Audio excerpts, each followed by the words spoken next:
39வது திவ்யதேசம் நேற்றே சொன்னேன்.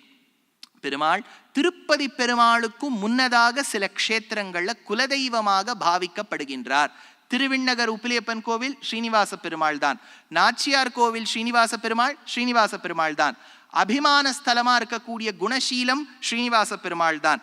தாந்தோணிமலை ஸ்ரீனிவாச பெருமாள் தான். இவ்வளவு இருக்கா?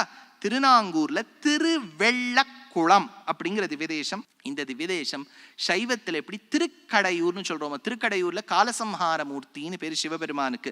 அந்த க்ஷேத்திரத்துக்கு பெரும்பாலும் 60, 70, 80 வயசுல எல்லாம் போய் இந்த கல்யாணங்கள் பண்ணிப்பா இல்லையா. திருவெள்ளக்குளத்திலும் அந்த கல்யாணங்கள்லாம் நடக்கும். இந்த திருவெள்ளக்குளத்தில் இருக்கக்கூடிய பெருமாள் ஸ்ரீனிவாசன் எம்பெருமான், தாயார் அலர்மேல் மங்கை தாயார். இந்த திவ்யதேசத்துல பெருமாள் ரொம்ப உயரம்லாம் கிடையாது, ஓரளவுக்கு ஹைட்ல இருப்பார். இவருக்கு இந்த ஸ்ரீனிவாசன் எம்பெருமானுக்கு அண்ணன் பெருமாள்னு பேர். ஏன்னா ஆழ்வார் பாடும்போது அண்ணான்னு எடுக்கிறார். கண்ணார கடல் போல் திருமேனி கரியாய் நன்னார் முனை வென்றி கொள்வார் மண்ணு நாங்கூர் தின்னார் மதில் சூழ் திருவெள்ளக்குளத்துள் அண்ணா அடியேன் இடரை களையாயே. அண்ணா நாராயணா ஸ்ரீனிவாசா, என் கஷ்டத்தை போக்க மாட்டியா? என்ன கஷ்டம்? அப்பதான் ஒரு ராஜா பத்தி சொல்றா. சூரிய குலத்தில் வந்த ராஜா, சூரிய வம்சத்துல வந்த ராஜா, துந்துமாரன்னு பேர். அந்த துந்துமாரனுக்கு ஒரு குழந்தை வேணும்னு ஆசை. குழந்தை பிறந்தது. பிறந்த பிறகே ரொம்ப விளைவிளையே இருந்தது. இப்போ நிறைய பேர் they are very biased towards skin color. குழந்தைன்னா அது விளைவிளையன்னு இருக்கணும், குங்கும பூவை கொடுங்க, அத்தை கொடுங்க, இத்தை கொடுங்க, இதெல்லாம் சொல்லுவா. ஆனா இவாளே ஒரு பெரிய ஆர்கனைசேஷன் வச்சு கலர் டசன்ட் மேட்டர்ன்றுவா. ஏமா நீ அவ்வளோ கலர் டசன்ட் மேட்டர், நீ இங்கே குங்கும பூவா கொடுக்குறியே. ஏன்னா எனக்கு இல்லை சுவாமி, எனக்கு குழந்தை உற்சவர் மாதிரி இருக்கணும், மூலவர் மாதிரி இருக்கக்கூடாதுங்கிறா. பின்ன எதுக்கு நீ அங்கே அப்படி பேசின? அதாவது இங்கே ஒரு மாதிரி பேசிட்டு அங்கே ஒரு மாதிரி பேசுறது. திவ்யதேசத்து எம்பெருமான் என்னன்னா, இந்த குழந்தை பிறந்த போது ஸ்வேதனாக இருந்தது. ஸ்வேதன்னு சொன்னா விளைவிளையேன்னு இருந்தது. இது இருக்கிறது தப்பான்னு கேட்டால் தப்பு ஒன்றும் இல்லை. இப்போ நீங்கள் பார்த்தீங்கன்னா ஆர்ஜுன அப்படின்னு விட்டாலே சம்ஸ்கிருதத்தில் வெள்ளைன்னு அர்த்தம். ஆர்ஜுனம் அப்படின்னா வெள்ளை. அர்ஜுனன் ரொம்ப விளைவிளையா இருப்பானா. அதுக்கு நேர்மாறு அவனுடைய தோழன் கண்ணன், கர்ணகரையில் இருப்பார். கண்ணன் என்னும் கருந்தெய்வம். இந்த குழந்தை விளைவிளையன்னு இருந்தது.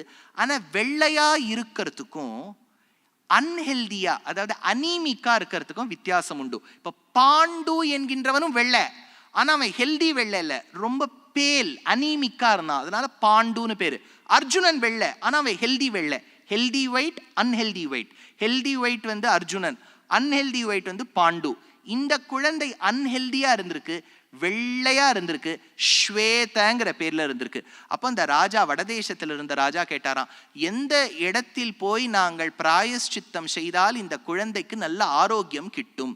அப்போ பெருமாள் சொன்னாராம், கீழே திருநாங்கூர் கிட்ட போன்னு சொன்னோன்னு ஒரு புஷ்கரிணி ஏற்படுத்தி இந்த தாயும் தந்தையும் குழந்தையுமாய் நித்தியமும் அந்த புஷ்கரிணியில நீராடுவாளாம். ஸ்வேதன்னு வெள்ளை இருக்கக்கூடிய குழந்தைக்கு பிராயஷ்சித்தம் செய்த இடம் திருவெள்ளக்குளம் அப்படிங்கிற திவ்யதேசம். இந்த திருவெள்ளக்குளம்ங்கிற திவ்யதேசத்தில் இருக்கக்கூடிய எம்பெருமான் அண்ணன் எம்பெருமான் ஸ்ரீனிவாசன் எம்பெருமான். இந்த ஊரில் கிடைத்தவள், வளர்ந்தவள், வாழ்ந்தவள் தான் குமுதவல்லி என்கின்ற நாச்சியார்.